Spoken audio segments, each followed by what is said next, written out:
Hello and welcome to episode 292 of Fergo and the Freak. I'm that bloke from Rugby League Project, Andrew Ferguson. You can find me on Twitter at AndrewRLP. Join me as always is the glorious League Freak. You can also find on Twitter at League Freak. How you going? I'm going well, Andrew. How are you? Yeah, not too bad, not too bad. Can't complain. Yeah, it's one Yourself, of those days. I was going to say, you got any complaints? I've got various complaints today, Nice. but they're for planet Earth, and I like to scream them into the night after the podcast. I don't know what I'm talking about. That sounds like a great idea for a podcast. Yes, good. Just call it screaming into the night. Yeah, howling at the moon. Yeah, I hang on that one. That idea's already taken. It's called Six Tackles with Gus. But anyway. No, that's the old man shouts at clouds. Yeah, I did a tweet the other day. Congratulations. Thanks. Carry That's on. it. No, you ruined it. You ruined it. No. I said Phil Gould calls the game that he thinks is going on in his head, not the one that's actually going out in the field. Because he'll say stuff like, I know the scoreboard doesn't say it, but this team is up by so much. It's like, what are you talking about? I heard a great line today by Greg Alexander. Mm-hmm.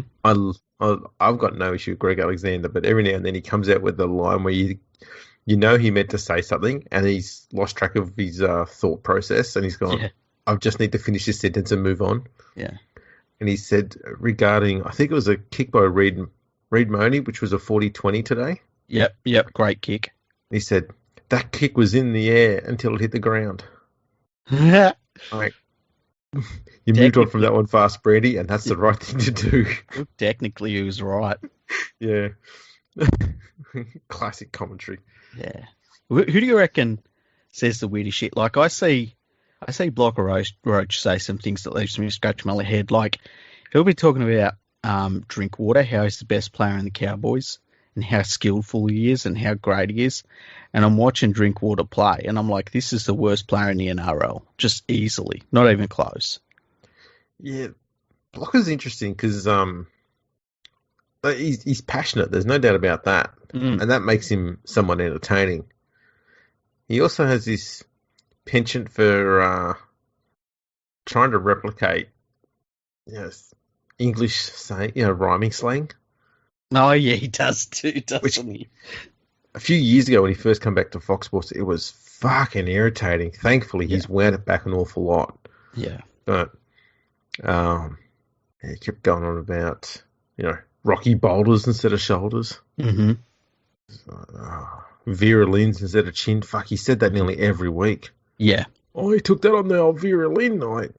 Mate, you need to know your target audience. It's like, mate, this isn't Alfie, and you're not fucking Michael Caine. Shut the fuck up and call the game.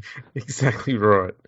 I found him less grating, so that's probably a good thing for him. Braithen Astor.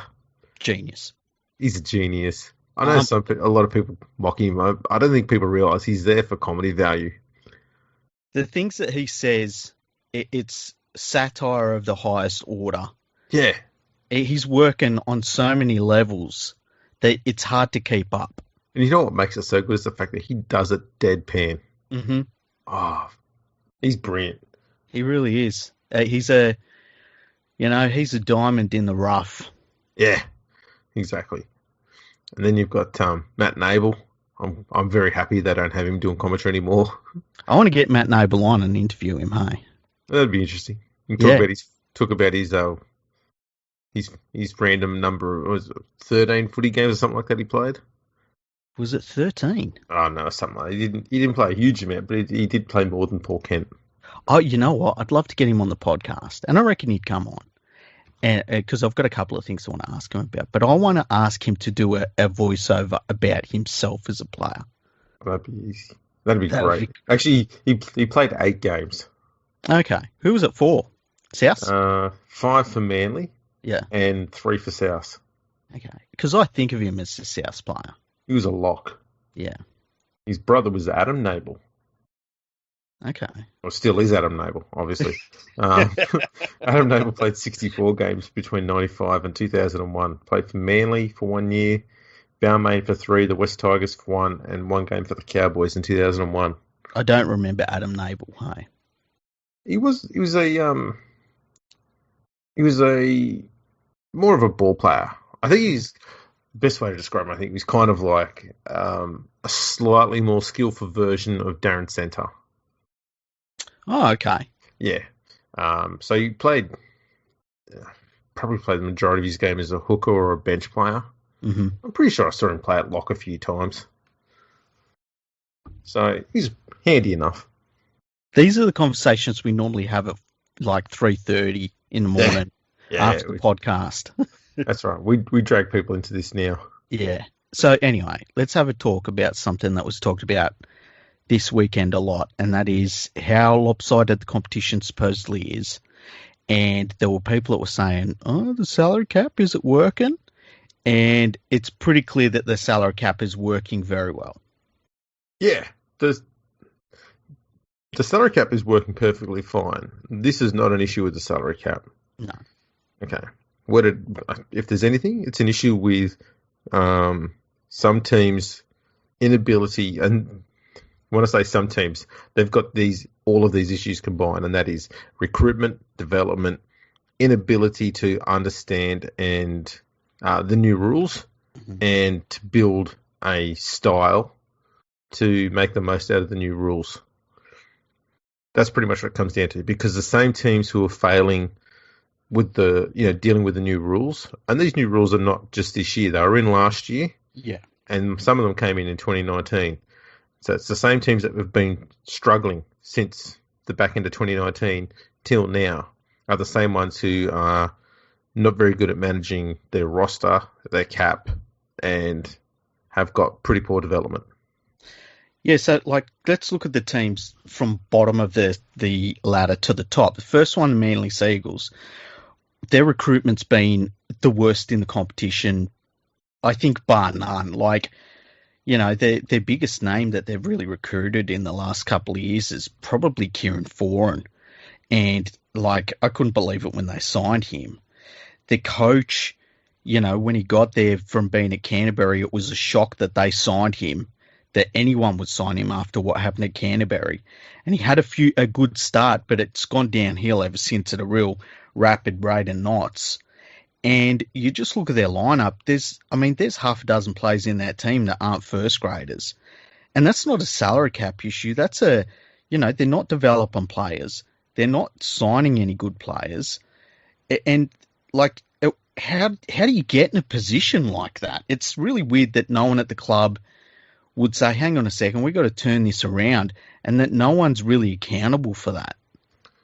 No, this is what Manly's been doing for a long time now, is just treading water. Mm-hmm.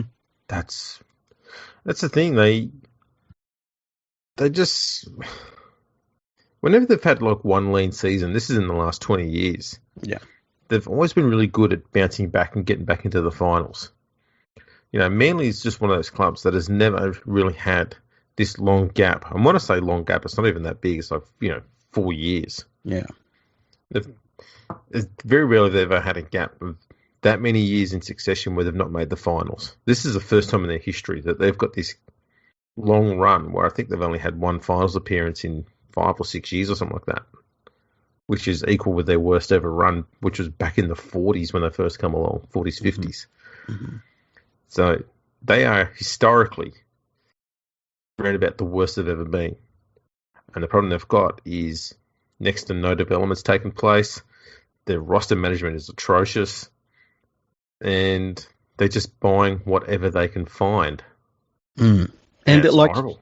The things that would normally get them out of the ruts they would fall in is they'd buy 2 or 3 really good solid first graders, and they'd normally find somebody that was, they'd bring in someone like a Craig Innes, somebody that, a former rugby union player, or somebody that, a Queensland Cup player, just somebody with experience. It wasn't even a youngster.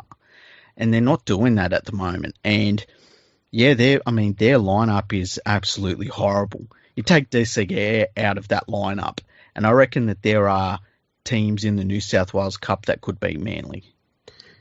Yeah, their They're very weak. They had too many big losses in the off season.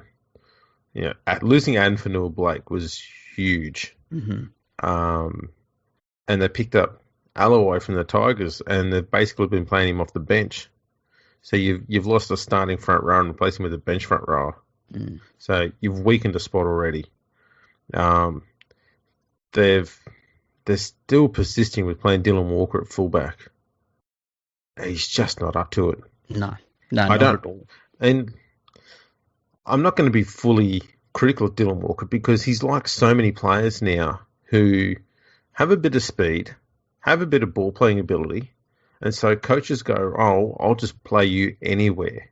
And so he's not been able to sit in one position and nail it down. He's had to play a bit in the halves, he's playing in centres, he's playing a bit of fullback, and you see they're all very different roles nowadays. You can't just throw a bloke there and go, "Oh yeah, he'll be right. He'll play a 9 out of 10 for us every week." It doesn't work that way. Yeah, and there's a point where if you develop a player so that they're a jack of all trades and a master of none, that makes that player play at a level that is utterly replaceable when you do get a full-time player in that position. Yep. And Moses Mbye is a really great example of that he could play most positions on the field outside of in the pack. But if you've got any specialist in those positions, you would rather have them in place of Mbye, because Mbye he covers a lot of positions, but he's not really great at any of them. That's right. And yeah, you're just creating a team full of tradesmen, but none of anyone who has actually got any skills. Yeah. They're part-time players. They're just doing the bare minimum to help the team out because that's all they know how to do because they never get a chance to actually nail the position down. I mean, Mbye's a good example. He's played centre, fullback, 5'8", halfback, and he spent the off-season training at hooker. And he hasn't played hooker yet. And now today's game, he was playing as a, ball-playing middle forward. And he's just not built for that. No. He's good in attack doing that, but defensively, he's not built for that. No. And so, it's just another position that's been thrown at him that he's now got to cover. And it's just another thing that weakens him. I mean, in the past, and I'm talking 20 years ago, that was very much an asset. Having a utility player like that, you put them on the bench, and you could put them anywhere. They were, Craig Wing's a perfect example. You could play him anywhere, and they were a great asset to have coming off the bench. But the game doesn't work that way anymore. No, and also like when you think of the best utility players off the bench, the time they're at their best was pretty small, and the very best of them should have been starters, and they usually end up being like hookers because they have the speed to like cover in the backs and stuff, and their defense is normally not too bad. Yeah, and it just ends up seeing them translate into being not so much a utility player as an extra hooker off the bench. And that's what happened to Craig Wing as well. That's right. Yeah, and you just need them to be in the team somewhere.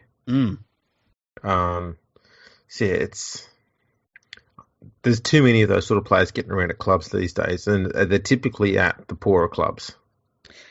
Yeah. And now let's move on to the Bulldogs. The Bulldogs obviously are still cleaning up the Raylene Castle, Des Hasler mess. Well, actually, you know what? We've mentioned this a few times off air when we discussed what we wanted to, what we're going to do an episode on. Mm-hmm. And one of them was rugby league myths. And I'm wondering just how much is actually left from that drama. I think they might be riding on it a little bit because I don't think they've got that much left over from those days now.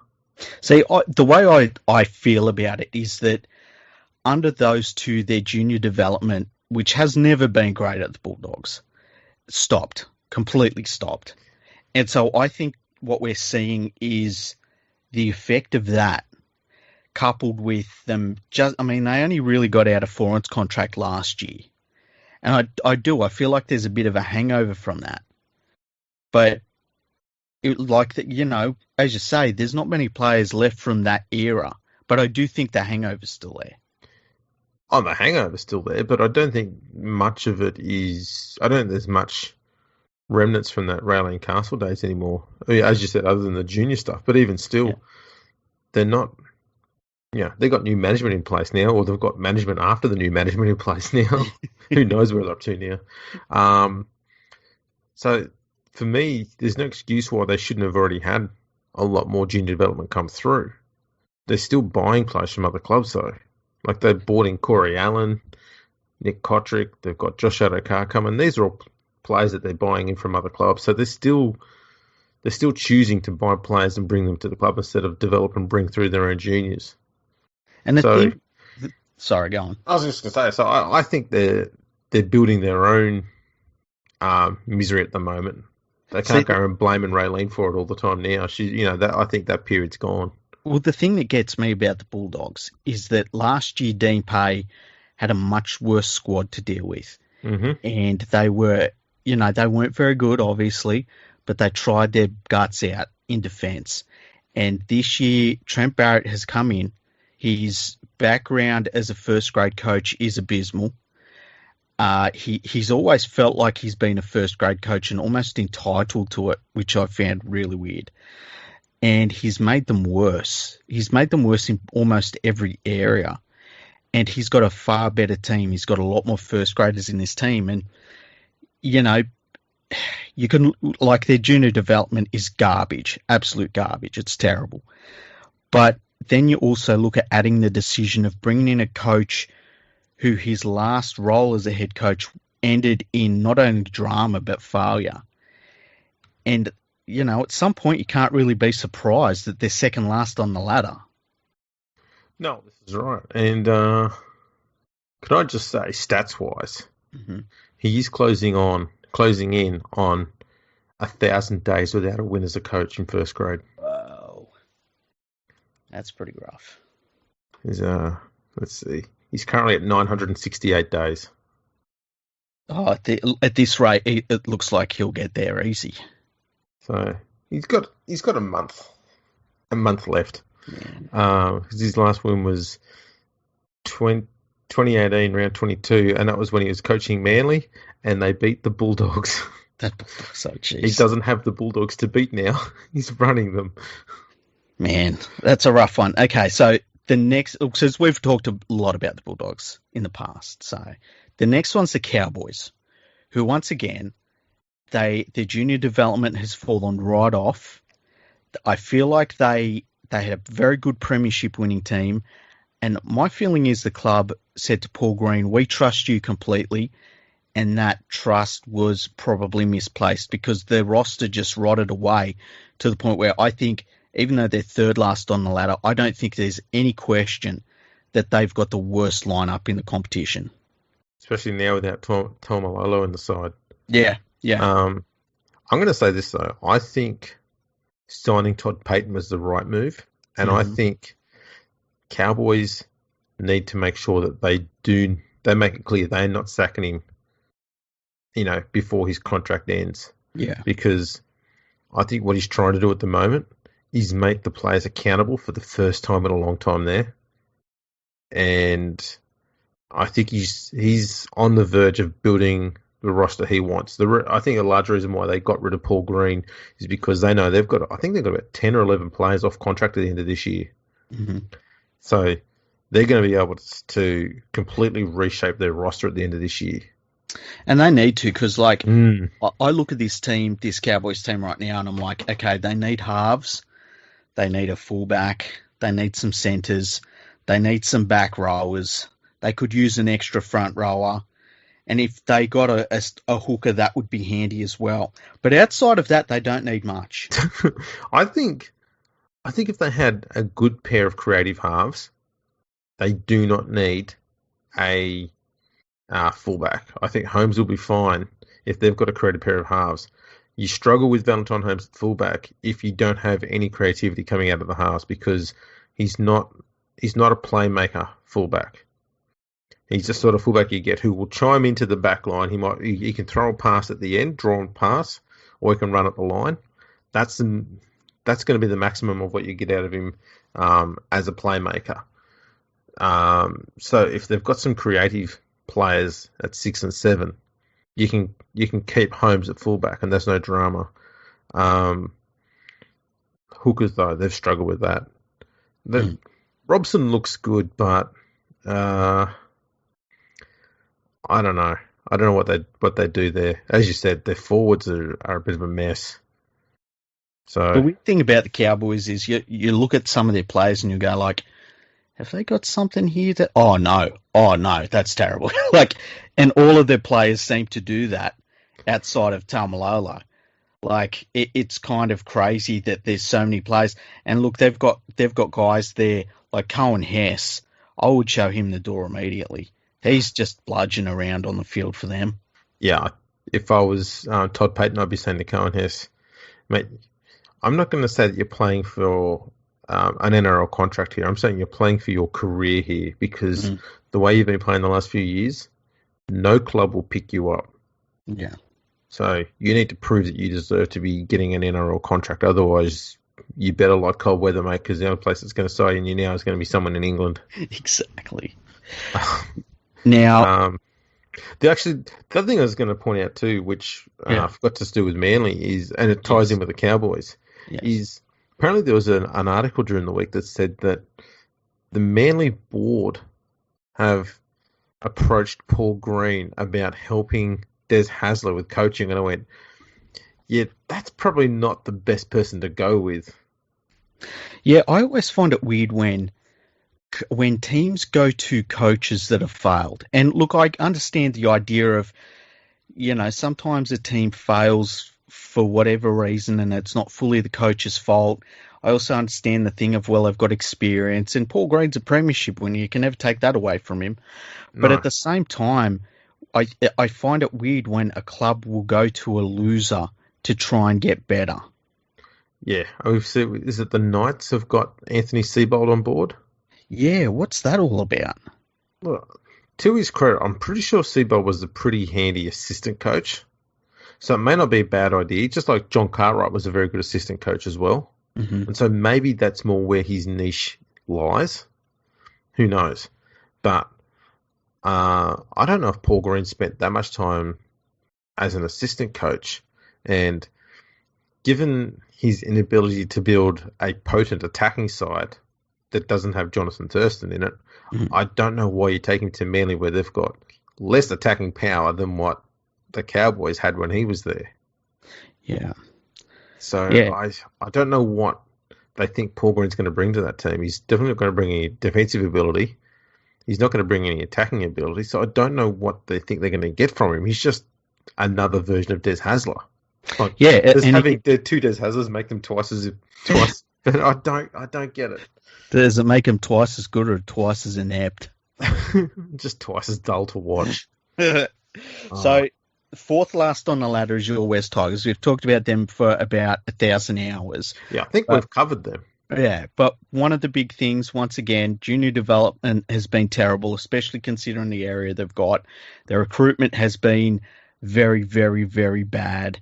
For a long time. Yeah, and can't blame Mark Maguire. He's actually doing a really good job with what he's got to work with. But, there's a theme here. You go to the Broncos. Now, the Broncos actually, you could say, pretty good junior development, but terrible coaching.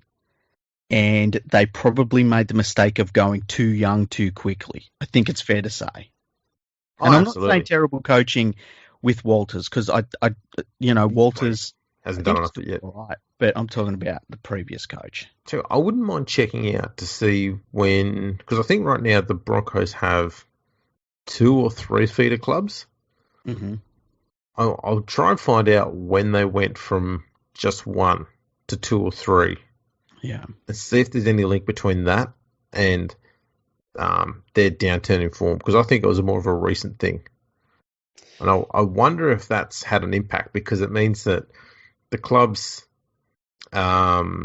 recruitment and development people are no longer just looking at one direction or looking at one straight, clear pathway. They're trying to look at like 3 different streams all flowing into the club. Yeah. You can't be in 3 places at once. No.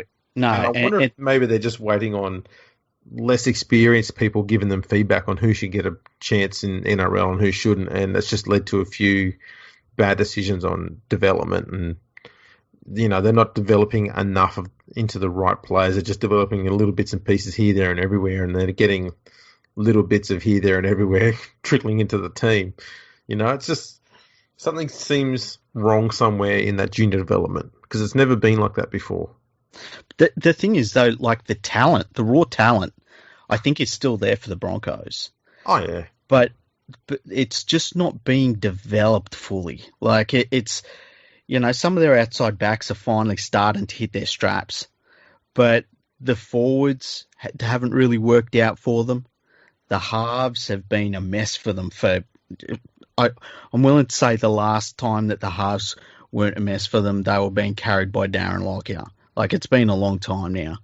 And hang on, you're saying Shane Perry wasn't that great a halfback? I'm saying Shane Perry was not that great of a halfback.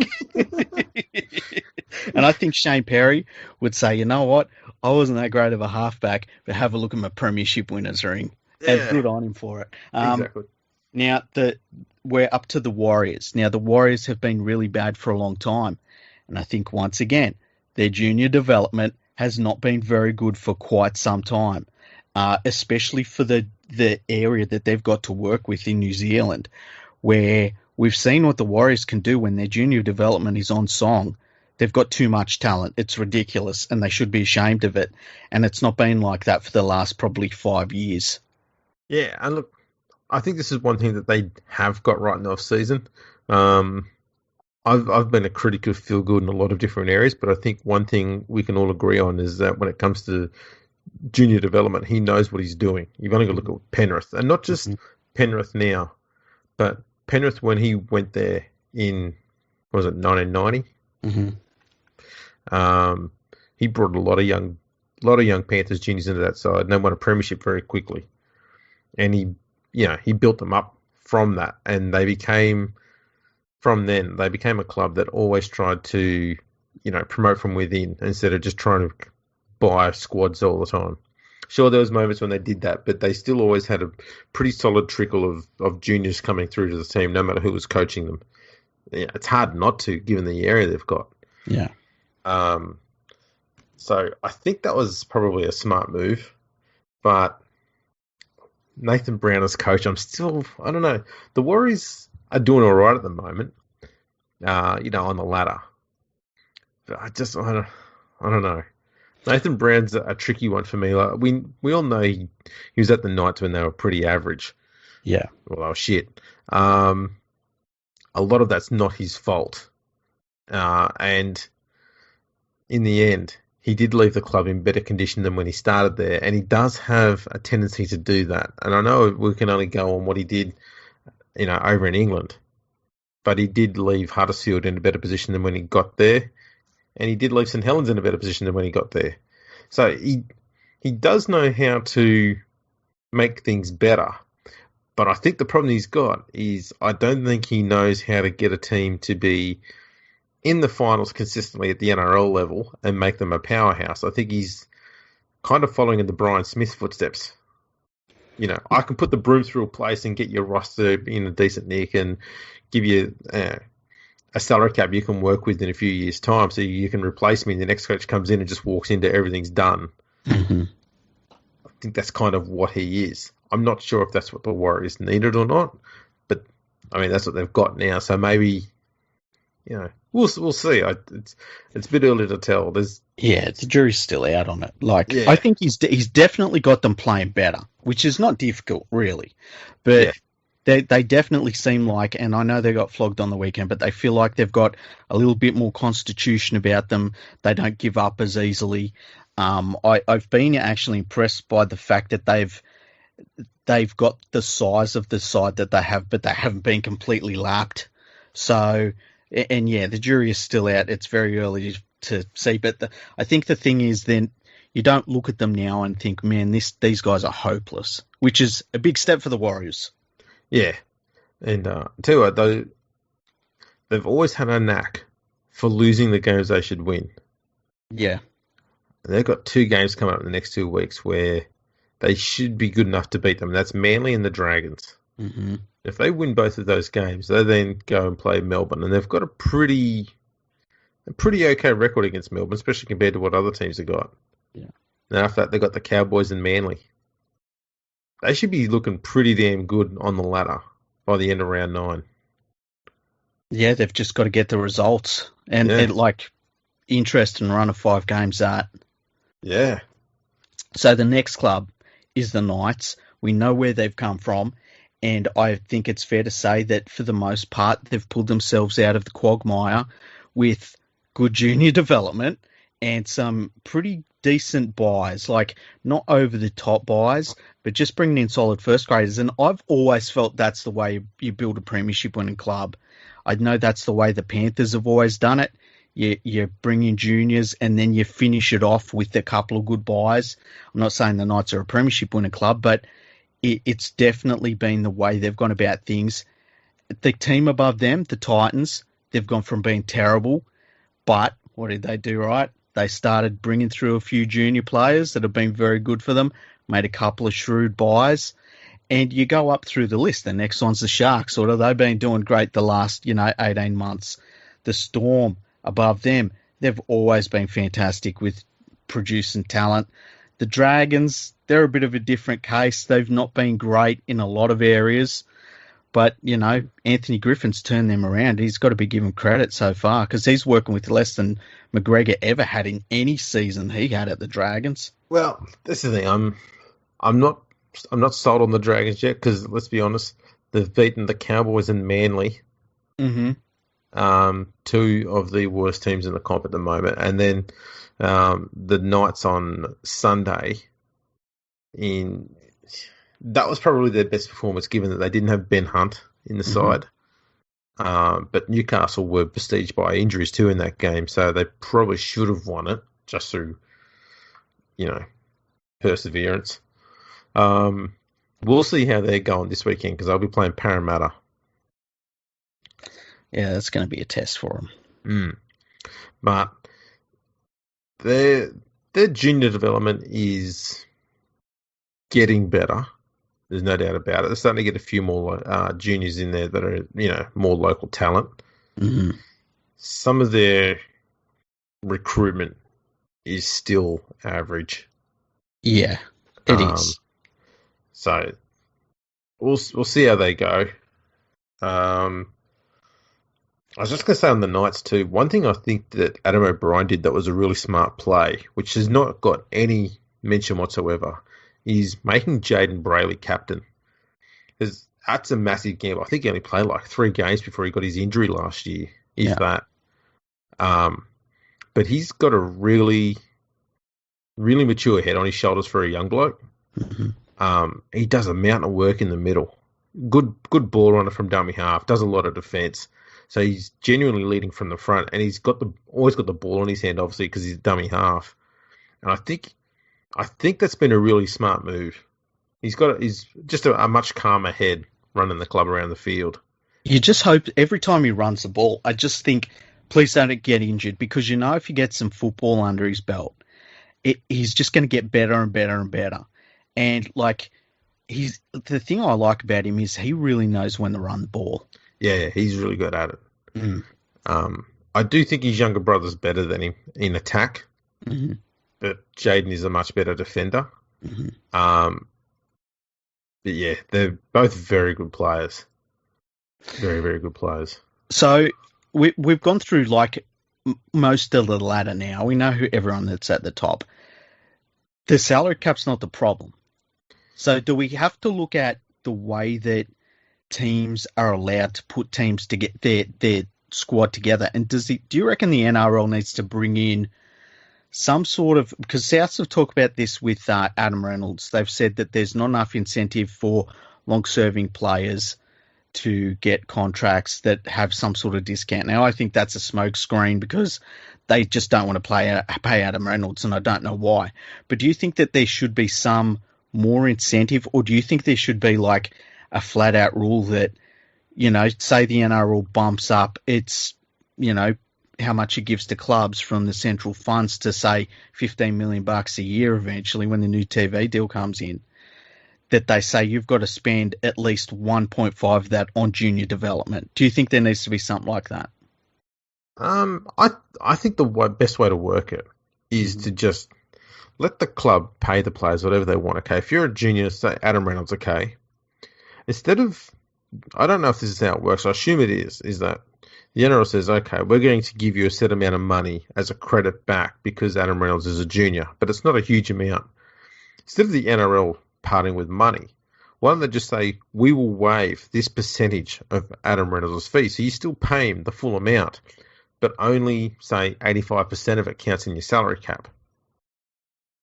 Well, we've talked about this before.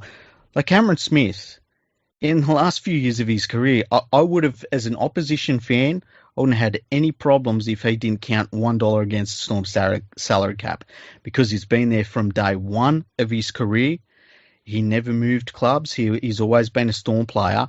And at the end of his career, it shouldn't be about money. And I feel as though Adam Reynolds is pretty close to that sort of area. I don't know if maybe you put a limit on it where you've got to be 32 or something like that. And Reynolds isn't quite there yet. But I think that when you're at the end of your career, if you've been at one club and you're a local junior with that club, you should not count towards the salary cap if you're a 32-year-old and you're still there. Yeah, I can see the argument for that. I think to be fair, I'd like to see a majority of their salary included in the cap, just because there'll be people who whinge all the time. Imagine if the Panthers keep their squad as it is for another 8 years. Everyone will be going, the Panthers only spent $7 of the salary cap this year. I quite like that idea, actually. Yeah. So I think you've got to keep a fair whack of it in there. But wouldn't that get a great incentive, though? Well, if people were looking at the Panthers in 10 years from now and were like, man, that they just signed, whatever the equivalent of Jason Taumalolo is at the time to the Panthers, because they just saved $3 million in salary cap payments because all of these players are local juniors and they're still playing there. Like, that would make teams start to really put money into their local junior competitions. I suppose, the tricky part is going to be, and this is probably going to apply more for Melbourne than anybody else, is what counts as your junior development. Should that for them be players who have come through their junior systems they've got set up in Queensland, or ones that they've got set up in Melbourne? Well, does it have to be the same for every club? Like, say the Melbourne Storm had a real Melbourne-born local junior that come through their system, stayed at the Storm, right, and come into first grade. Because there's so few of those players, I think they've had 2 like that in the whole time they've been in Melbourne. What if their salary only counted 50% after 5 years? Like, does it need to be the same for every single club? Or do we have to have different incentives for different clubs? I think it'd be possible to make it the same everywhere over. It's something that could definitely be done. I think, there had been talk many years ago that the NRL should probably look at putting notional values on players, and they did. I think when we did the salary cap episode, they dabbled in that idea back then. Yeah, because there was that whole drama with Dale Shearer and how Brisbane were going to pay him almost half as much money as what Manly were paying him. Yeah. How can you do that? He's a Test and Origin player. How can you give him a pay cut just because he wants to go to Brisbane?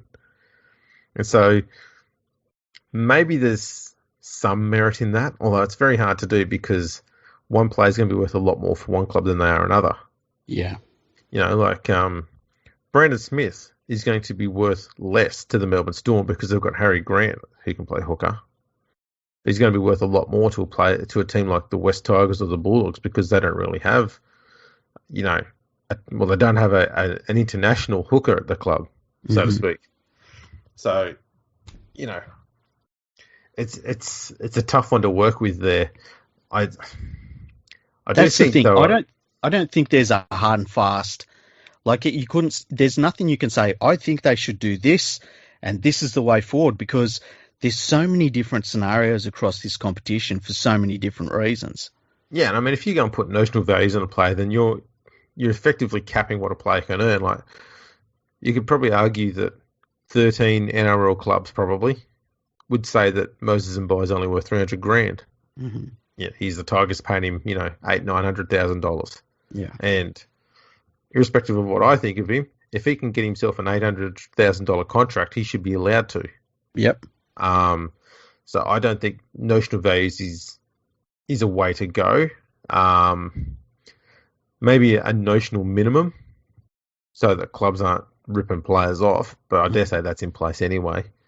Yeah, it's a tricky one. I've always thought that the best way to go about it is to just have a percentage of their wage not included in the cap, so that way the club is the one paying the player. Yeah. So it comes down to the club being smart with their money. The NRL's not parting with any of their money, which is good for grassroots footy. And then the players getting all the money that they feel they deserve, and the club's not being penalised for paying. If it was Melbourne, they had Cameron Smith, and Cameron said, I want $1.2 million a year, and Melbourne goes, that's fair enough. Mm. But the NRL says, you know what, because he's been there the whole of his career, we'll only count 50% of it. Yeah. Melbourne can just go and give him $1.2 million. Cameron Smith gets $1.2 million. The Storm only have $600,000 counted in their cap. The NRL doesn't spend any money. To me, that's a system where everyone's happy. I agree. Like, you look at someone like Taumalolo, I think he's coming off contract when he's 28, 29, something like that, from that massive deal he signed, which was a 10-year deal. Yeah. He's been there since he was a teenager. He started when he was like just 17 in the NRL. And like, he should be able to re-sign with the Cowboys, where the Cowboys say, other teams are offering you $1 million. We can offer you 1.4, and you're only $1 million on the cap anyway. Like, it should be something along those lines. And it should never come down to that balancing act that I think we're seeing a little bit at the Rabbitohs, but I also think there's something else going on there where you've got this player that's been there his whole career, and he was a junior player for the club. He come through. He's never played anywhere else, and they have to weigh up the offer. It should never come to weighing up the offer. I think the drama at South is more that I'm fairly sure, and this is going to sound weird given that they signed Benji Marshall, but I'm fairly sure Wayne Bennett's not a huge fan of having too many players on long contracts who are over 30. Yeah. So Adam Reynolds has made it pretty clear he wants to sign a 3-year deal. South have made it pretty clear they don't want to sign any 30-year-olds for deals longer than 2 years. Yeah. So I think that's kind of all that this is over, is just getting the right length deal. Reynolds is 31 at the moment, so it's just a tricky sort of area. I wouldn't be surprised if he does pick up a 3-year deal. It'll be 2 years plus 1 year in the club's, way, I guess, at South. I dare say that's what will happen. And if I was South, I would say, look, you do this deal. If you're still think you're good enough to play at this high level, that new Brisbane team's going to need a halfback. You'll get your money. Like, he's going to get the contract. It's just a matter of if his body stays together, and that's weird because, we're seeing different. We're not seeing consistency with how long players are able to play for. So you see someone like a Cameron Smith, who I reckon he could probably put on a footy jersey right now and play a decent game. You saw someone like a Paul Gallen who I don't even know how he was able to play for so long. It's like some sort of miracle serum he took. But there's certain players that can play for a long time. And then others who, you look at Michael Morgan, when it's over, it is just over. Yeah. It's the thing too. I mean, Adam Reynolds has played at least 20 games in each of the last 4 seasons. So his body seems to have righted itself. Yeah. He's not missing many games anymore. No. He had 2 seasons, 2015, 2016, where he played 18 and 16 games respectively. And they were pretty stop-startish sort of affairs. But he's been pretty good since then. But the thing that really hurt him too was that there were a couple of years there where he got injured just as the final started. So that's the hangover you have when you think of Adam Reynolds, is like, the world's on fire. It's round 25. He's absolutely killing it. But is he going to be playing in the finals? Like, you just can't help but think that with him. You just go, rest him. Yeah, you would have to. Give him 2 weeks rest. He'll be fine. It's an interesting chat, that whole, what makes makes clubs function the way they do. I think this is the interesting thing that I've mentioned before about the West Tigers, is the fact that every other club has had, wooden spoons, and they've struggled and had weak runs and stuff like that. But all of them within 5 years have made the finals. Yeah. Tigers have never had a wooden spoon, and very rarely do they make the finals. For some reason, they never go to the absolute depths of misery. Mm-hmm. And because of that, they never ever go and do a complete rebuild. And so they just tread water and languish just outside the 8. And you just go... Again, it comes down to bad management from the club. It's not always what goes on the field. It's not what goes on in the coach's box. There's just something going on in the back office. Yeah. Or the front office, whatever they want to call it. I don't care where the office is. Could be around the fucking corner. Who knows? But they're a classic example of how it's not the people on the field, because they've had a lot of roster changes. It's not the coaches, because they've had a shitload number of those. The results don't change. Something's wrong elsewhere. And the one thing that's been wrong for a while there has been not enough local juniors coming through. Yeah. Barely any. For the size of the area. For the size of the area, people should be saying, it's unfair because the likes of the Panthers, the Broncos, and the West Tigers have those huge areas that they deal with. That's what it is. So what's the deal with their local juniors? Like, why aren't they producing as many local juniors as the Panthers? There's no reason why they shouldn't be. Yeah. It's ridiculous. I'm just looking through their current roster and trying to find out what their local juniors are. I think Luke Brooks, Adam Dewey, I think, but he then got signed by South. Luke Garner, Kapawoa, Jacob Little, Thomas McKaylee, Nofaluma, Tommy Talau. That's pretty much it. And you lined that up with the ones that the Penrith Panthers have, but then also line it up with the ones that the Panthers have playing around the league. It's ridiculous, and they should be, if not the same. I mean, the West Tigers should be at the very worst 80% of that level. Yeah, there's no reason why they shouldn't be doing a lot better. And, in 2005 when they made the grand final, they had a ton of local juniors in this team. Mm-hmm. Case in point, it's not the salary cap.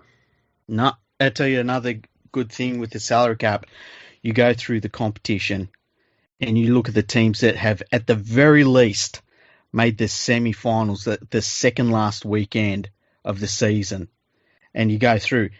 Panthers have, Eels have, Roosters have, Rabbitohs have, Raiders have, Dragons have, Storm have, Sharks have, the Titans have, I think it was about 8 years ago or something. The Knights have, the Warriors have, the Broncos have, the West Tigers, you've got to go back a little bit further. The Cowboys were champions just like a handful of years ago. The Bulldogs, they were in the grand final not that long ago. Seagulls were grand finalists not that long ago. If the salary cap wasn't working, you would see the same clubs at the bottom all the time. And in the short term, it can feel like it. You can think to yourself, wow, what about the Bulldogs? But if you look over 10 years, these clubs all get circulated. I mean, it wasn't that long ago that the Roosters were down at the bottom of the salary of the ladder. I mean, the Broncos, they got a wooden spoon. Whoever thought that would happen? That's the way the salary cap works. You're going to go have good seasons. You're going to have bad seasons. You need a bit of luck to go your way. And the thing to me that cancels out all of the luck and can we sign the right person? Do we have the right coach? Have local juniors that produce good talent. Because if you're doing that, it just is a safety net. That's exactly right. If anything, it's kind of a cheat around the salary cap. It really is. It really, really is. I look back to the worst seasons that Penrith ever have that I've seen myself was that 2001 season. We were terrible. We had some dudes in our team that were flat out reserve graders on their very best day. But because we had local juniors come through, and I remember the games that they'd play in, and I was like, man, these two wingers are pretty good, and we've got a front row that's not too bad, and you start getting those guys come through, and 2 or 3 seasons later, all of a sudden, if there's 6 of them that have come through, you might not be a great team anymore, but if you're just outside of the 8, if you come 12th or something, and you start thinking to yourself, we sign a couple of decent first-grade players and get our coaching sorted, we're in the finals. And that should be the lowest ebb for a club, is that you're thinking to yourself, we just need a couple of juniors to come through and maybe a decent signing here or there, and we'll be a finals team. That should be as low as it gets. And if you're worse than that, something's gone wrong. Yeah, that's all right. Or if you're just languishing. Yeah, and it never changes. Yeah, that's just the way a lot of clubs are. I think a lot of teams now get worried too when they've got players over the age of 30, which is just nonsense. Because that experience is just so vital. I mean, you look at most teams that have won a premiership in the last 10, 15 years, and most of them have got a great mix between young talent, a bunch of blokes in their mid to late 20s at the peak of their career, and a handful of 30-year-olds. You've got that experience, you've got peak players, and you've got exciting young talent, and they all work together. And that's usually the combination that works to bring premierships. One of the few exceptions to that rule, and it's not quite an exception, was the 2016 Sharks, because they had a lot more of the experienced players and not too many young, exciting players. But they had a big chunk of players that were in their mid-20s. And so they still had a lot of players at the peak of their career. So the sort of, the window was it was right for them anyway. But typically you do need to have that combination of all three. And if you've got the balance out of whack, you will struggle in some area somewhere. And I think that was exactly what one of the big problems was with the Broncos, and still really is, that too young and too old. They didn't have those middle ground players. I always think that the perfect scenario, if you're looking for long-term success, is what you saw with the 1990-91 Panthers, where it was a relatively young side, but they weren't super young. They were experienced, but still on the youthful side. And then they added a couple of, hard-headed professional players to that. And I feel like that was the biggest similarity between that Panthers team and the Panthers team last year. We had a younger Panthers side in terms of the overall age of it. But then you had like Tamo in there as well, and just some hardened first graders, some hardened professionals. And when that mix is so vital, because you just go a bit too young and it falls apart. You go a bit too old and you get that scenario at Newcastle where everyone just retires and you've got no one all of a sudden. Yeah. The problem the Broncos are going to have is they've got a bunch of players that are all going to get old at the same year. And so they've got what happened at the Knights as a potential long-term endpoint, so to speak. Mm-hmm. So that's why they need to, now more than anything else, get their junior pathway set up. Start identifying those 15 and 16-year-olds. So by the time they're 20 and ready to come into the NRL, most of their current squad are in their late 20s. So you're starting to bring through the new talent at the right speed then. I also think that there's certain clubs where they, and the Eels are the big one, they have their great white hope, and they come along every so often and they'll say, this is the chosen one. And whenever a club does that, it's always failed. Who's the great white hope? Well, for Parramatta, it's the next Peter Sterling. And then for the Broncos, it's been like, even now they're like Dearden. Wait till Dearden plays. Dearden. And it's like, man, yous have had half a dozen of these next Alan Langers that have come along, and it's never the next Alan Langer. You're like, you've got to just not lock in. Like they spent so much money on Anthony Milford, because he was the next great white hope for them. And it just didn't turn out that way. And I think that some clubs need to stop trying to find that thing, that elusive, because if you've got a star player, you just know it. You're not hoping that they do something right. You just know you've got them. Yeah. I think the problem they're going to have with Dearden is he is genuinely good, but they don't have the outfit around him to, support him, I guess, and the style of play he has. Yeah. Yeah. They've got a few good forwards, but they don't have much forward depth. No. And so he's not going to get a full 80 minutes worth of support, so he's not going to be able to have a brilliant 80-minute game too often. And I think one of their worst decisions was getting rid of Josh Maguire. I'm not a huge fan of him, with his grubbiness and stuff like that. But I think he could have been one of those players you could have turned around just by saying, right, you're now captain, lead by example.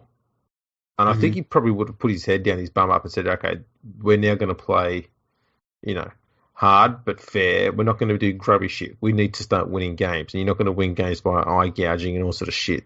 Yeah.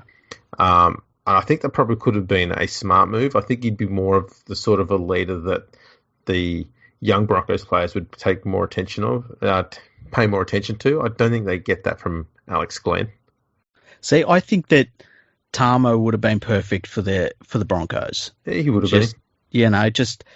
He's also perfect for the Tigers, though, because they needed the same thing. Exactly. And my guess is he didn't want to move out of Sydney. Yeah. But just someone that's been around, they know what's needed. They don't even just someone that young players can see. Oh, that's what being a professional football player is about. Yeah.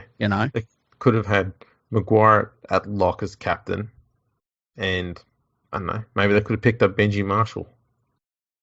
Yeah, Benji Marshall's another one. Yeah. Just some handy players to have around the club. Doesn't have to play every week. Doesn't have to be the starting team. Just needs to be in the squad. And that was the one thing that was really disappointing was how the Broncos let Darius Boyd get kind of pushed out of the club. He didn't really get pushed out, but they allowed the media to completely berate him and kind of blame him for a lot of the shit that went on at the club in 2020. With the team not winning games and stuff like that, and he's focusing on his form and not the whole team's form, that sort of thing. Because he's always a professional on the field. It would have been handy to have someone like that around the club. The thing that is worrying me about the Broncos right now is that the holes in the club are so big, and as you say, they're mostly up front, and the halves, they're still not sorted out. Jermaine Asako is finding his feet. He is starting to look like a star in the making. He's not there yet, but he looks like in 2 or 3 years' time he could be a star. Xavier Coates is a little bit the same way. I think Jake Turpin also is like he's looking pretty handy for them. Yeah, and Herbie Farnworth, Katoni Staggs. Oh, Farnworth is fantastic. Yeah. Staggs, it's a shame he's getting injured so much. Yeah, but I think that their back five are perfectly fine. It's just everybody else. The thing that's worrying me, though, is do they get to a point where these youngsters make them steps to become star players and the Broncos have not lifted their game in other areas? So you get that David Fafita scenario where he says, man, I don't like this. I'm out of here for big bucks. And like David Fafita is like he's the opposite of the Gordon Tallis move where, the Dragons, it was for a very long time, it's like, man, how'd they let a Gordon Tallis leave? I know why he left, but how could they let that happen? And he went to the Broncos and was a staple of their team for a long time. Now it's the other way. It's where, man, how did the Broncos, why didn't the Broncos just sit down and somebody say, hey, you pay him $1 million. Shut up and pay him the money. Who else are we paying this money to? Pay him the money. That's what they should have done. And that is going to be one of for a long time, they're going to regret that move. Oh, yeah. It's, especially when you see how he started the year. Oh, every time you see him run, it's like, and the crazy thing is how young he is. Like if this was him at 28 years old in the peak of his career, you'd be like, man, he turned into a good player. Yeah, you think, man, he's still gonna get better. Yeah, He's phenomenal. it's incredible. Oh, it really is. What else has been going on in the world of rugby league? Because that's been some pretty thorough chat right there. Yeah, it has. Mitchell Pearce is out for 10 weeks with a torn, what they're calling a pectoral. Is that the same one he tore last time, or is it the other side? I'm not sure if it's the same one or not. I've got no idea. But 10 weeks for him. I could see where the Knights could move beyond needing him in that 10 weeks. Yeah, it's an interesting one. It's because the problem the Knights have got is Blake Green now becomes their main playmaker, and I don't think I don't think anyone would say that he's as good as Mitchell Pearce. I think Mitchell Pearce is clearly better than Blake Green. Yeah. As I think Blake Green was pretty much signed to be the 6 next to Pearce and just take over some of the kicking duties. Mm-hmm. That'd be about it. I think the Knights are really going to need Ponga to come back this week. But at the same time, they're not going to rush him back because if they bring him back and he gets injured again, they're done. Yeah, they're stuffed. Yeah. So they've got to try and figure out what they do there. But they need some spark. Like part of me feels like the Knights should say to Mitchell Pearce, and he's going to need rehab and stuff like that. And like, I'm not saying to brush him, but part of me feels like you would normally want to be able to say to a player, look, you've had a rough off season, and we all know why. Do your rehab. We're here for you, but just take some time for yourself because this is an important part of your career now. You're either going to, this is the part where you've really got to work to keep your career towards the end of it. But I feel like that would not be the best thing for a Mitchell Pearce to say, go away for a little while. I think that would not work for him. Yeah. See, that's the we seem to have a few of these issues at the moment where we're looking at players in their 30s who could be looking at deciding whether an injury has ended their career. Yeah. We're now, I know no one's saying it, but Mitchell Pearce could be looking at that. I don't think it's the career-ending injury. I think it's more of an injury that could make it hard for him to get signed by another club because he's starting to look injury-prone in his 30s. Yeah, and that's the thing. I think that in 10 weeks from now, I could see where the Knights have learned to live without him on the field, and it doesn't take long to be out of the spotlight to where people say, "Oh, yeah, but he's past it." Yeah. And I don't think Mitchell Pearce is past it. I think he could play for another 5 years at the right club, but it doesn't take much. It doesn't take much at all. No, that's right.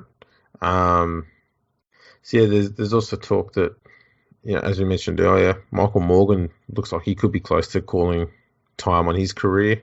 Yep. Jake Friend could be about to do the same. We haven't heard anything about Boyd Cordner yet, but I wouldn't be surprised if that follows as well. Yep. So it's not the ideal way for players of their stature and the careers that they've had to, have their careers end.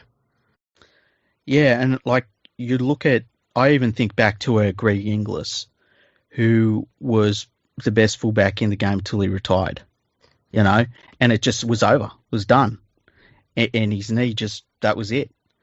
And he went and he retired and he's got the itch to play footy again. He's over in Warrington getting ready to play for them this year. And I always have found that an interesting point in a player's career. I always felt like it was really interesting for Brad Fittler, where his athleticism wasn't what it used to be and his speed off the mark and stuff.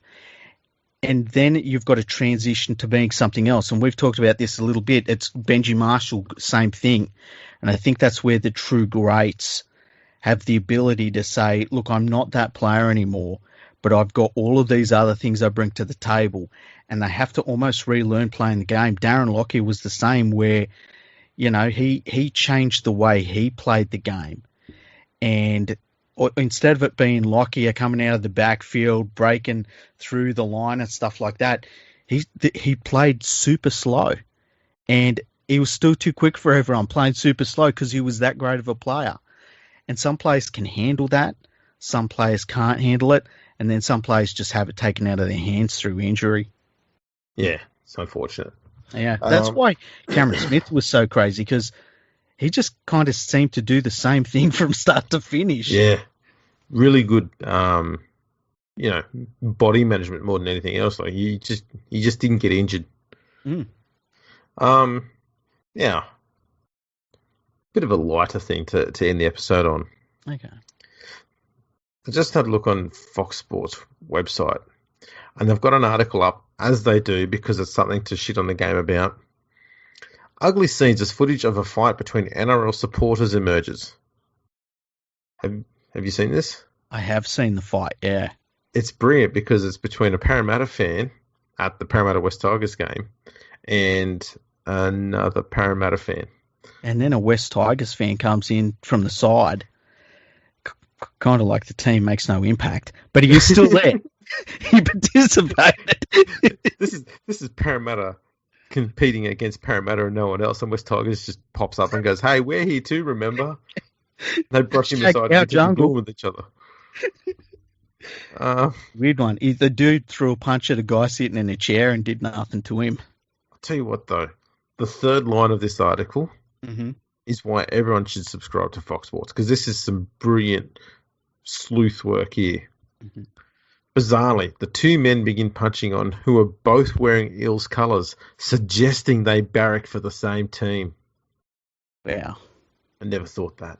I tell you what, they used to say Four Corners was the bastion of journalism in Australia, but when you can get to the bottom of that, well done, Fox Sports. Yeah, that's gone the next level, that is. Yeah. Great article, this, because this is shorter than pretty much James Hooper's articles. Really? Oh, you mean his blogs? Yeah, he's whatever he considers paid work.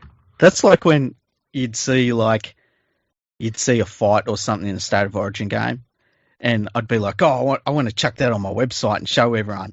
So I'd say, hey, here's a fight that was in State of Origin game. Take a look. And that was it. That was the whole thing. That's a lot. See, that would work.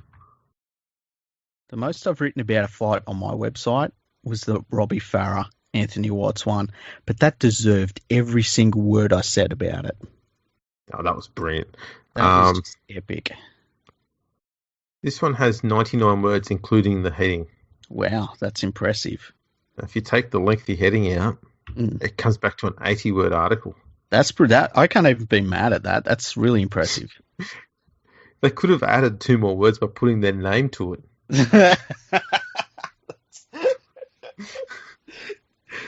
Who are the poor bastards that aren't able to put their name to this stuff? Oh, come on. Not even staff writers. Do you reckon that do you reckon when they put it up, they're like, oh man, I should be getting credited for this? Or do you reckon they're like, thank God my name is not on this? Yeah, I don't want people looking at that. I don't want some pissy podcast going, oh, look at this dickhead. He just wrote an article that's only got 80 words in it. That shows how meaningless that news article is. Yeah, it wasn't much of a fight either. It was just there was just nothing happening really. Two Parramatta fans. Yeah.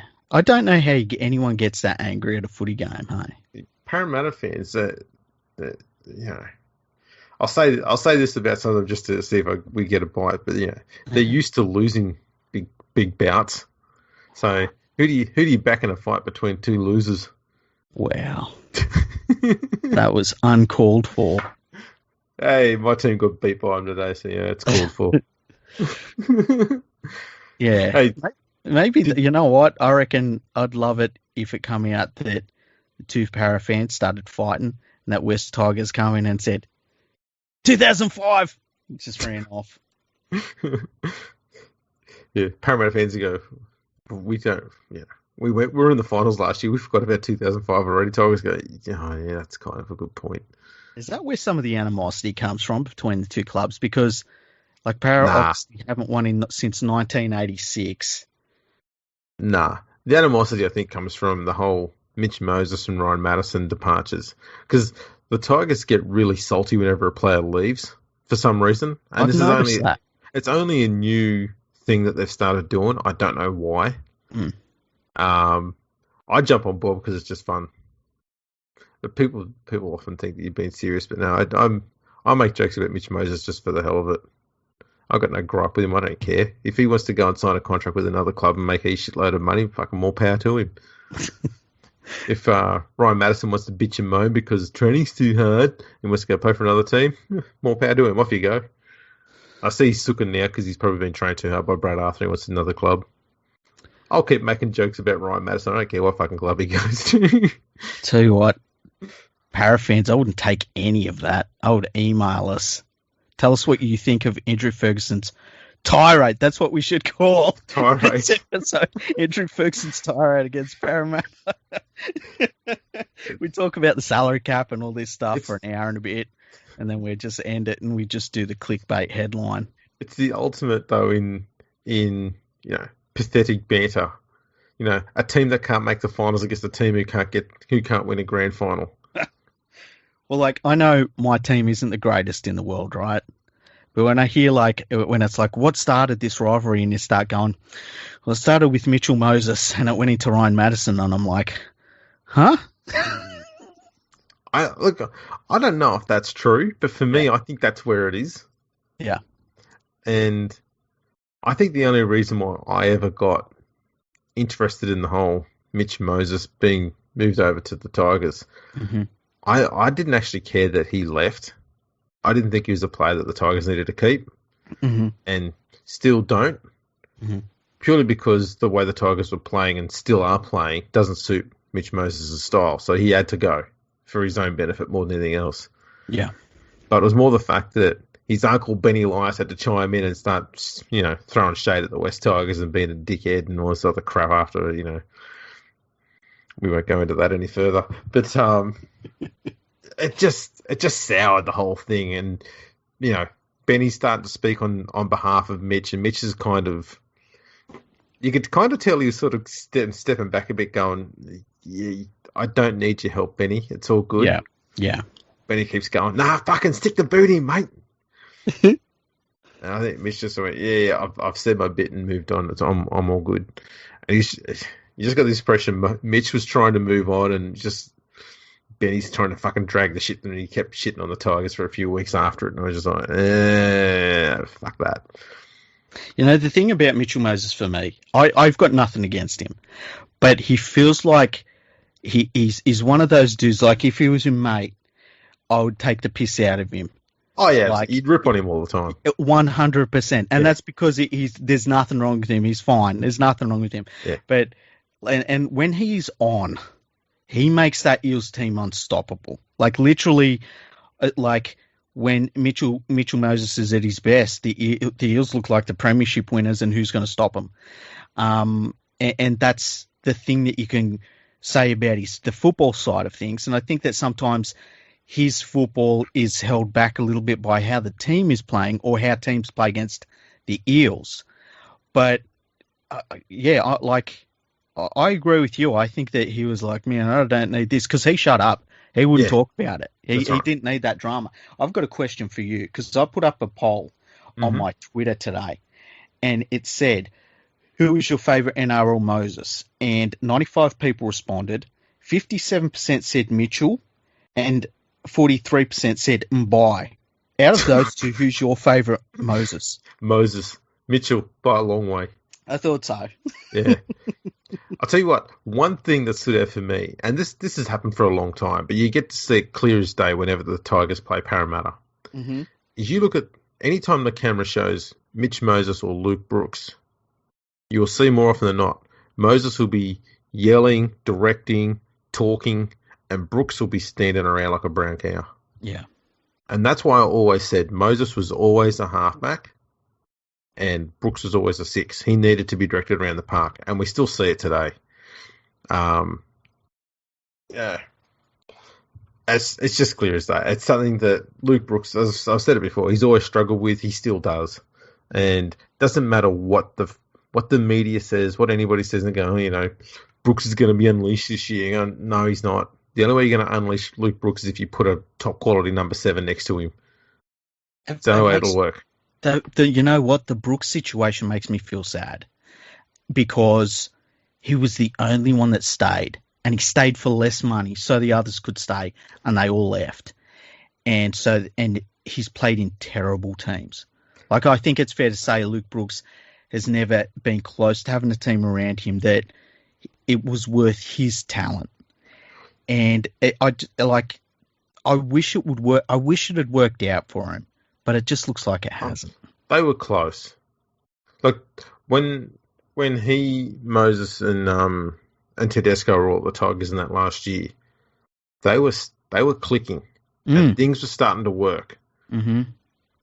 But yeah, I think one thing I'd say about Luke Brooks is that he needs Mitch Moses more than Mitch Moses needs Luke Brooks. That's always been the case. Yes. And coaches never switched them around. They should have always been Brooks 6, Moses 7. Would have been fine. They never did it. I just wonder, it's really interesting when you look at, there's so many careers right now that are kind of in a funny position. And like Brooks is one of those, Adam Reynolds is one of those, Mitchell Pearce is one of those. And it makes you wonder, like, is there a world where a combination of these players just work together? Is there a world where a team like the Cowboys says, we're going to sign Adam Reynolds and we're going to sign Mitchell Pearce, and in some weird way it just works really well. And part of me hopes that there's something like that. Like, part of me hopes that Luke Brooks goes to some club that, for whatever, like he signs for Manly, and he's playing alongside DCE, and it works so well. Like, that's the sort of thing I would like to see. That's why the thing with Mitchell Pearce is so interesting to me, because I know he's got this injury, but even in the game before he got injured, I was thinking, man, this dude would be incredible as a hooker. And is there that place where, he goes there, it's his last chance, and he signs for a club, and they sign him as a hooker, and it just works so friggin' well. He wins a premiership as a hooker. Like, I would love stuff like that to happen. Yeah, look, I've got a feeling, given Todd Payton's relationship with both the Warriors and the Tigers as a player and coach, yeah, I wouldn't be surprised if they're the two places he looks at for recruitment. Mm-hmm. And he probably looks at Luke Brooks as a halfback option, which would be probably a bad move given they don't have any other halves. I agree. And I dare say Michael Maguire would not get in Luke Brooks' way if that came forward, because then he could go after Adam Reynolds. Yeah, and he's got that relationship there. It all comes down to those sort of things. But yeah, sometimes some players just need a change of clubs to improve their fortunes. For some players, it ruins them. Some players need it, though. I think Brooks has probably been at the Tigers for quite a while now and hasn't had much success. I think it might be best for both him and the club to part ways, just to see if things can get better for either of them. Because they're not going to at the current rate. No. And it sucks. I would love Brooks to be a Tiger for life, but look, there'd be nothing better than to see every player stay at the club they make their debut with. I think there's nothing better than one club players, but yeah, it doesn't get to happen all the time, unfortunately. But I think it's something that Luke Brooks should probably consider is, does he honestly think that the Tigers are going to make the finals anytime soon? Because he's now getting to the age where he's got to start thinking about, he's only got 2 contracts left. The next one's going to get him to 30, and then he's got the one from when he turns 30 onwards. And so he's got to try and get the absolute best footy out of himself between now and the end of that contract that gets him to 30, because that will set up his last contract. So he's got to figure out whether he's going to be able to make that money at the Tigers or whether he needs to go to another club and try and get it there. Be interesting to see what happens. But there's a few clubs. There's the Tigers, I think the Sharks and the Cowboys have got nearly a dozen players each coming off contract, I think, between them. Yeah, it's going to be a big off-season. Oh, the Tigers won't have that many, but they've got a few. It's all the money that comes off their books, though. Yeah, they've got a lot of cap space being freed up with a few players coming off, so they're going to be big in the market, as are the Sharks. Yeah. Sharks have a big amount of money coming off their cap. And it's crazy because they need to sign John Morris right now and have him locked in so that that's his money to spend. Because even if they signed Wayne Bennett in August, it's too late. It's not going to be his team. You know, they've got to get him locked in as soon as possible, and I don't know why they haven't done it. They don't need any other coach. No, there's no other coach currently better for the Sharks than John Morris. He understands all the juniors. He was a junior coach there. He's developing them very, very well. Yeah, and bringing them through at the right time and getting them playing above themselves in most games. Yeah, he's really good. I'll tell you the other player I'd love to talk about just before we go. And it's a player you and me had big raps on, Kyle Flanagan. Okay, now when he was at the Sharks, you and me were like, oh man, unbelievable what we're seeing. Then he moves to the Roosters and we're devastated for the Sharks.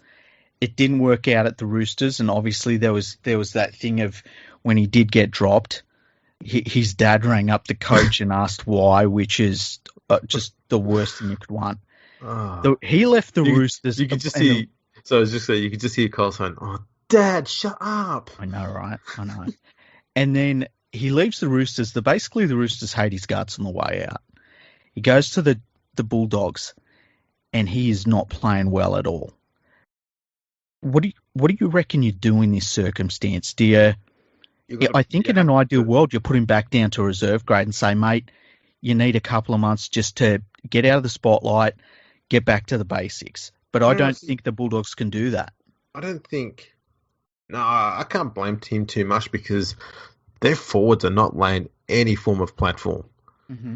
And Barrett's been chopping and changing the forward pack, which is the first thing you want to do when they're not working for you. But it's also the first way to make sure that you've got no cohesion, which means you're constantly going back to square one every time. Yeah. So if it works, it's because of a fluke, not because you're a genius. Yeah. Okay, so he's now creating this vicious cycle where he's constantly going back to the drawing board, and they're going back instead of forwards. He's just got to go, you know what, I need to get what I think is our best forward rotation and stick with it for a month, and hopefully things start to improve, and then make one, maybe two changes along the way if I need to that, rotation, just to try and get a bit of cohesion there, try and get a bit of a basic platform. He's got to get right back to basics, 3-4 tackles, just straight up the middle. Let's just try and make 30-40 metres a set. Get just a basic kick on the end. Try and complete some basic sets. Try and gain a bit of extra metres up the field. And, man, he's got to do something about that defence because it is just getting worse every week. Yeah, it's shockingly worse very quickly. Yeah, the reads are horrible. Oh. There's no communication in there at all. Like last year when you watched the Bulldogs defending, they had good communication and they worked pretty well together. Yeah. But now it's just not there. There's no conversation going on defensively, it seems. They're kind of guessing a bit. The thing that got me in that game that they played in the last round, like I feel like Lachlan Lewis is a really good half to have alongside.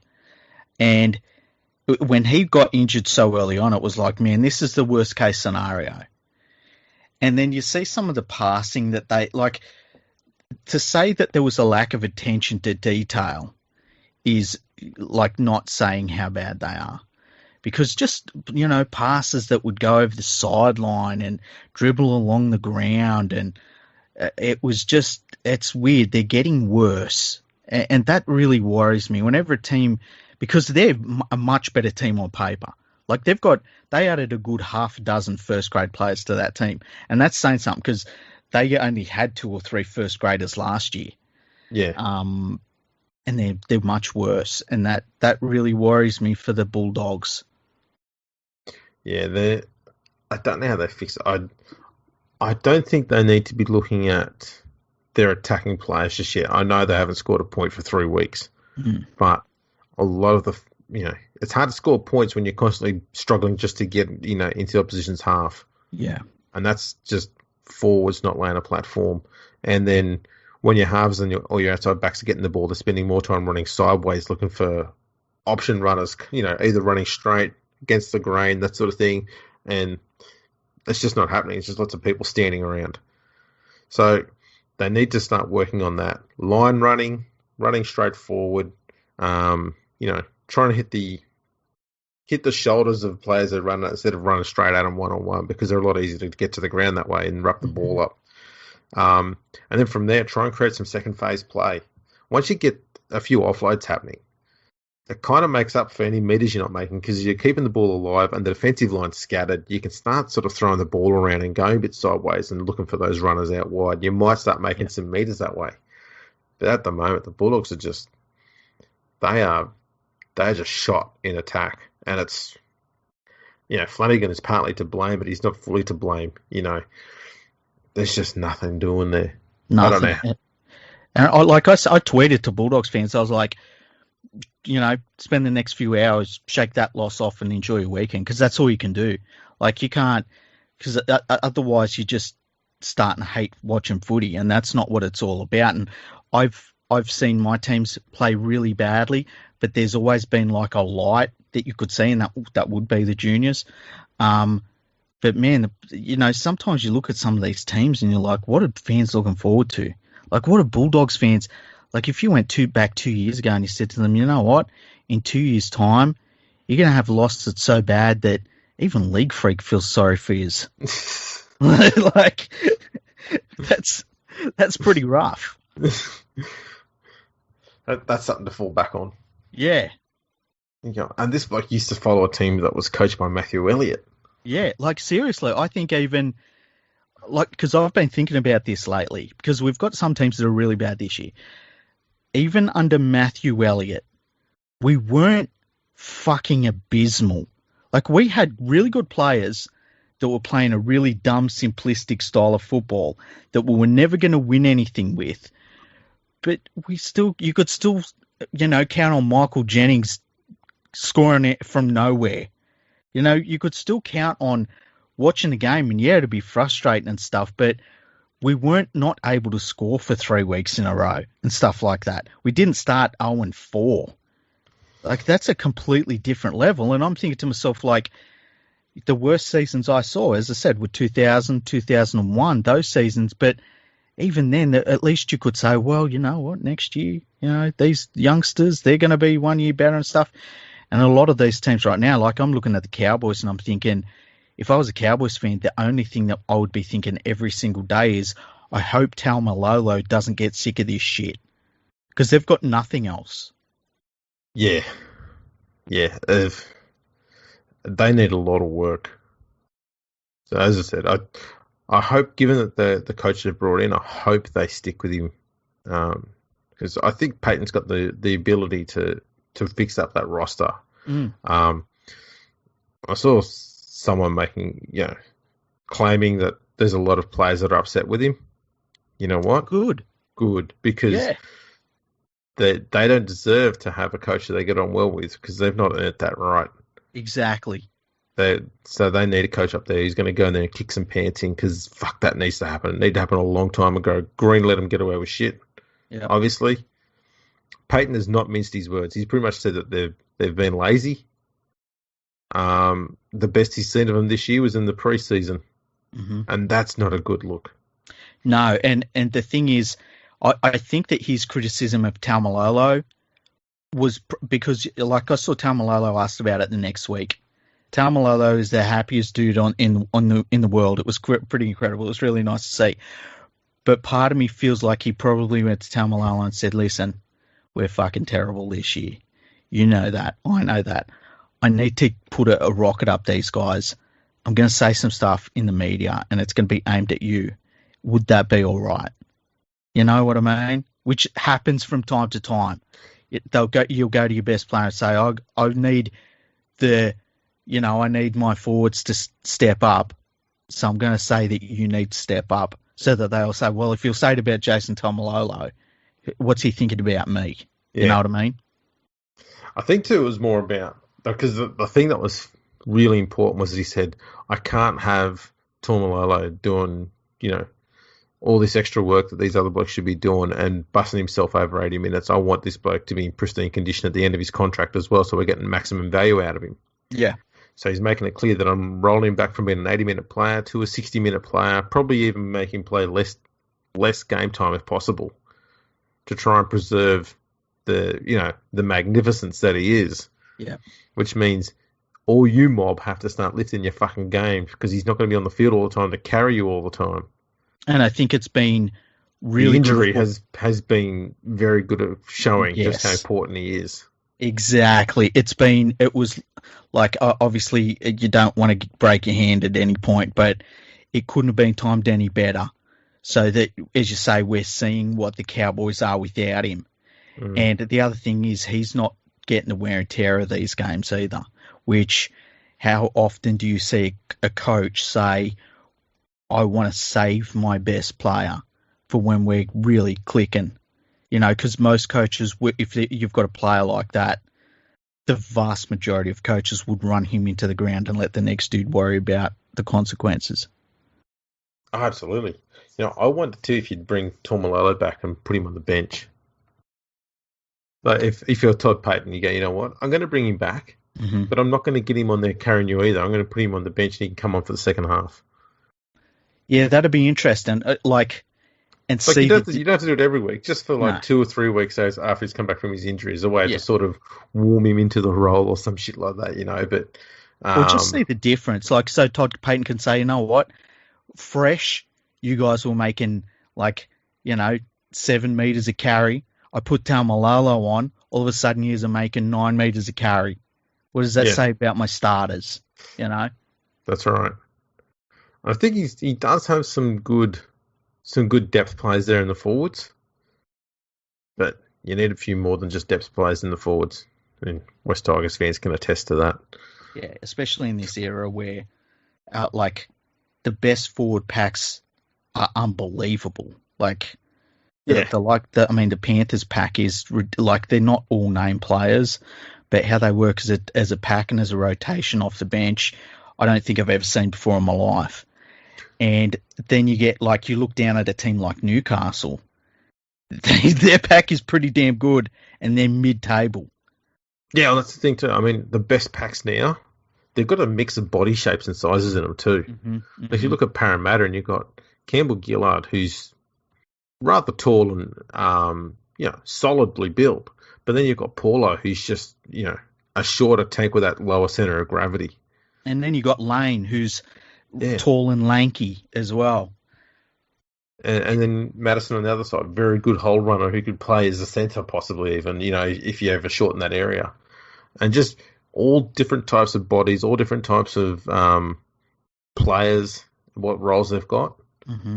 And so it just adds a little bit extra to your attack and gives you the halves other options. Like if you need someone who's just going to run a good straight line, you can run towards this player. If you need someone who's just going to, steamroll over through a whole heap of humans close to the line, you can go the other way to this player. And that's what you need, is all these options.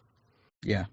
So, yeah, I do worry about the Cowboys at the moment though, because I don't see where the silver lining is at the moment. No, I'm kind of hoping that they've got a little bit of money to spend and they can buy it. If they just bought the quality of first graders that the Bulldogs brought in from last year, I think that would be a massive step for them. And I feel like they might be able to right this ship a bit quicker than the Bulldogs are, for instance. And they still would need a couple of juniors to come through and stuff like that. But it's not going to, I don't think it's something you can just, for the Cowboys, I think there's going to be a buying element, I guess is what I'm saying to it. And that worries me a little bit because they've got 2 players on their books on $1 million a year. There's not much left for everyone else. No, that's right. So it's It'll be interesting to see what happens with a lot of these teams at the end of the year, because some of these struggling sides have got they'll have a fair bit of coin available. So it'll be interesting to see what happens. I think next year could be an interesting season. Yeah, the thing that I find the most interesting is I feel as though there's going to be a lot of money available. There's going to be only a handful of players that are going to move the needle on the clubs that would need them. And then after that, I feel like it's going to be a lot of musical chairs. And you don't want to be one of the teams that says, well, we brought in 4 new players from the Sea Eagles. And I feel like that could happen really easily to a club that just gets caught out. Yeah, West Tigers. I wasn't going to say anything, but when you start recruiting in February next year, we'll see. Yeah, it'll happen. Lock it in. That's a good episode. Anything else we need to chuck in there? No, I think we've established that your pure hatred of and contempt of the Parramatta Eels is pretty, runs unshakable. Deep. Yeah. And that's really, really interesting. By the way, clocks went back. How angry were you about that? Loved it. Absolutely loved it. Got my cows fed on time. The blinds aren't fading anymore. Oh, it's fantastic. Oh, shit. Oh, this is great. Fantastic. We're back on normal time again. You can be up and see the sun rising on your vast acreages. That's right. I'm not on advanced skin cancer time anymore. Skin cancer time. Oh, shit. That's funny. Oh, man. That's brilliant. Loving it. That's good. I woke up the other day and went, I woke up an hour early. What the fuck? I'll go back to sleep. It's felt like that every single day for the last few days. I didn't even get to make use of it. I was up and actually watched the clock tick over, trying to sleep. It didn't work. See, that's bad because then you have to watch the last hour all over again. Yeah, exactly. It was like Groundhog Day. For an hour. Yeah. Here we go again. It's all been good. All right, well, at this point, we might as well let you know where you can contact us if you don't know already. Yeah. I've only said it 290 times before. Well, at some point, I'm thinking we just say, listen, if you've listened to us long enough, you know where to get in touch. Yeah. We might say that. Yeah. We might say that for episode 300. 300 onwards, yeah. We're getting there. Anyway, so until we get there, go to fergunthefreak.com, go to the contact section, and just send us an email straight from there. We'll read our emails in the next episode, so get a few of them in for us. Yeah, we're going to be doing that next. We might do it tomorrow. Yeah. Also, check us out on Instagram and Twitter at FergoFreakPod. We're on MySpace, LinkedIn, Facebook, YouTube. So check us out on all of those. Share our podcast around on the socials as well. That'd be great. Yeah, anytime you retweet it, like we literally see the bump in listener numbers. So, and we love it. There's a bunch of people out there. Gibbo does it all the time. So thank you for that, Gibbo. Yeah, he's a legend. Yeah. So yeah, get in on that action. That'd be awesome. As we said, go to your podcast listening app and leave us a 5-star rating and give us a review, and we'll read that out on the podcast, and we'll even put it up on the website. And I suppose that's about it, isn't it? Yeah. The only other thing I would say is, if you want to support the digitisation of rugby league history, you cheap fuck, you freeloading bastard, go to patreon.com/RL Project. It's getting very aggressive. Yeah, because you low-life scumbag, you've been sucking off the teat for far too long. And Andrew works day and night to keep that website going. And look at you. You can't even reach into your pocket. Very abusive. We've got to... Andrew said everyone that doesn't go on his Patreon is a cunt. No, he didn't really. He doesn't use words like that. That's me saying that. We have a very passive marketing approach. Yeah. It's always been, you can donate from as little as $1 a month if you want. That's true. I'm trying to step it up on your behalf. Yeah. Is Andrew's too kind? I'm trying to step it up on his behalf. Yeah. So just take some like money that you've got and give it to the man whose work you steal over and over again. You know who you are. George. I wasn't going to name George. I was going to say I'm not going to name you, George. Just a random name. Yeah, just random names. It might be some bloke called George Jetson. Oh, yeah, could be. But yeah, anyway, like seriously, Andrew does a lot of really hard work. I see the work he does on the website. People have been tagging me into a lot of questions that have been asked of Andrew and stats, and I've been so tempted to say I'll get my stats guy onto that. I was getting asked an awful lot of stats questions about, I think it was, shitty attacking teams like the Bulldogs. Yeah. One was, what's the longest amount of time a team's gone without scoring any points and stuff like that. Yeah. These are questions I get asked all the time during footy games. So if you ever feel like you want to ask a stats-based question along those sort of lines, especially if it's a team-based one, hit me up on Twitter. Yeah, ask us both. Yeah. Ask the podcasting account, Yeah. I always think that's why me and Andrew run Rugby League Project together. Not really. I've got nothing to do with Rugby League Project. People ask me those questions, and I'm thinking to myself, "Fuck, I don't know." Some league freak you are. There was another answer I was going to give was I was going to name a player and say this is the first time that so-and-so, a player named so-and-so has scored this many tries in this game. But yeah, Probably you got to. right, Yeah. See, I would have been right. But yeah, you can ask Andrew any question during the game. He's good for that. So, while we're at it, you should be supporting one of the longest running independent rugby league content creators there is out there in League Freak by going to patreon.com/League Freak. And, there's been a few people out there that freeload off his website as well. So, fucking chip in, you lazy fuck, and give him some cash. Don't talk about the footy show like that. Then you can take your shit. Yeah, I'll give you this shit. Just give the man some coin first, then take it, So you need to be more violent about it, Andrew. I can't be violent. Yeah, I know. You're too nice of a person. That's what they say. I'm trying my best. Yeah. Try my best. That's an interesting way to end the episode, though. Thanks for tuning in, everyone. Yeah. And so we'll catch you in the next day or two with a whole heap of your emails. So check that out.